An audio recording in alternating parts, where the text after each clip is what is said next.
All right, guys. So today I'm going to be quickly doing some week 2 NFL picks. I'm getting it out a little late.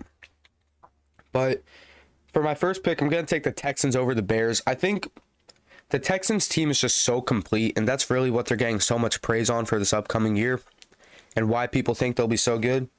And obviously the same's been said about the Bears, but after that week 1 showing, I expect Caleb to be a little better this week. But I just think the Texans are a lot more complete, and I'd really like them to come out on top this game, especially because I'm actually putting them in my video. CJ Stroud looked pretty good for the most part in his first game.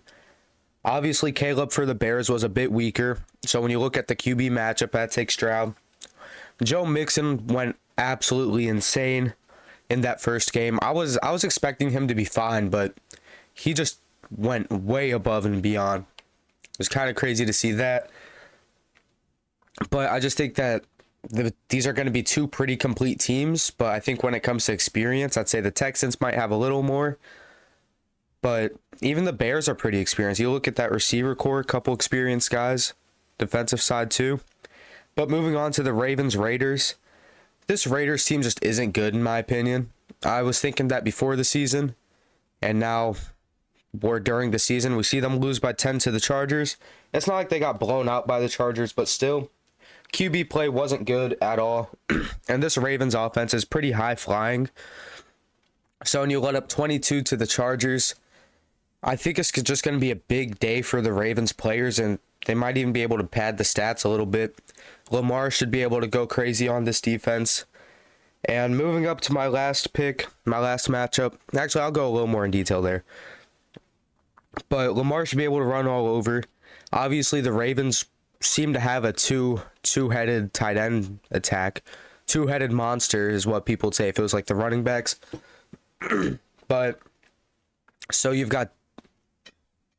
Uh-oh, guys. All right, excuse me for that, but you've just got what feels like a really dynamic team going against a pretty weak team. Now, moving up next, we got the Eagles-Falcons, Battle of the Birds.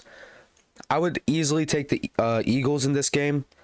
I think a lot of people are pretty high on the Falcons, and I think they'll still do fine this season. Losing to the Steelers isn't the end of the world, but Eagles against the Falcons, it's the Eagles. I mean, they're still healthy. No big week 1 losses. And the Falcons are they're a fine team, I think. I think a lot of people were overrating them when they landed Kirk Cousins. I think Kirk should play a little better this game. But Eagles, the receiver room is going to be able to do pretty well against the Falcons corners. Not that the Falcons corners are bad, but I think the Eagles room still outweighs them and the secondary as a whole. Even though they do have Justin Simmons now, so he could definitely be a big help there. And just the running game, obviously we saw Saquon do pretty good that first week. And there's just not a lot to say on the Falcons. They've got a lot of talent. Hopefully Kirk can deliver them the ball. And maybe they'll prove me wrong, but I think that the Falcons will drop to 0-2. And the Eagles should start the year 2-0. Thank you guys for watching. I'm sorry this was a little rushed, but see you in the next one.